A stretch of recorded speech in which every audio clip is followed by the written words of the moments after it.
So a few of us decided to do bowling for our community activity for the Assume a Disability project. And um, so I had a hemi walker and a sling in the other arm, so I had to adapt the bowling. So how I did that was I still had to have my hemi walker and my sling as I was bowling, so I used the ramp that they have, and I had somebody set the ramp up for me, and then somebody grabbed my ball and put it on the ramp, and then I was able to push the ball down the ramp, and then we also had bumpers up so that that would make it a little bit easier on all of us with the disabilities for bowling as well. Um, how I felt about this experience, I thought it was really neat that I was able to experience bowling how somebody would who has this disability. I had cardiac precautions, so I wasn't able to lift the ball or exert much energy.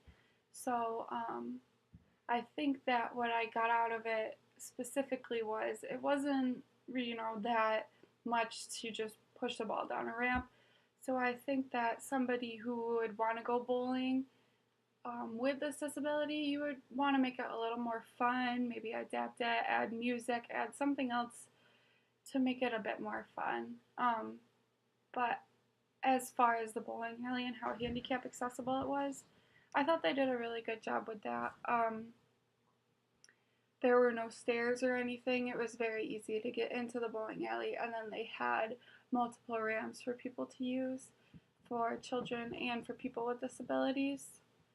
The only thing, like I said before, that I thought could be different would be to maybe make it a little bit more fun or exciting for those who would have to use the ramp and have somebody set the ball on the ramp. Um,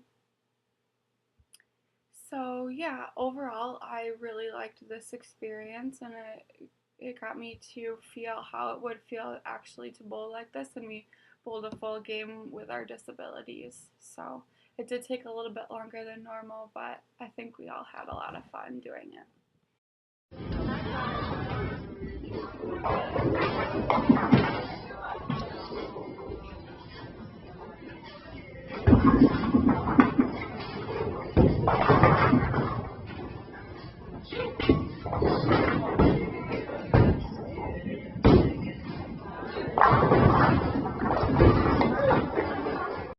Okay, so to sum up, what I thought was the most difficult part of the bowling, since we didn't really have much difficulty getting in there or getting set up, um, although we did need a helper. So that, I guess that's one of the more difficult parts, would be that if you were with other people with the same disability as you or other people who also weren't able to lift the ball, you would need a helper. But mainly just, the lack of excitement that it had because we weren't able to lift the ball or give it any strategy or anything. The ramp kind of just did it for you almost. So how I would grade that, I guess, would be to, like I said before, add lively music or make it a competition or something really fun.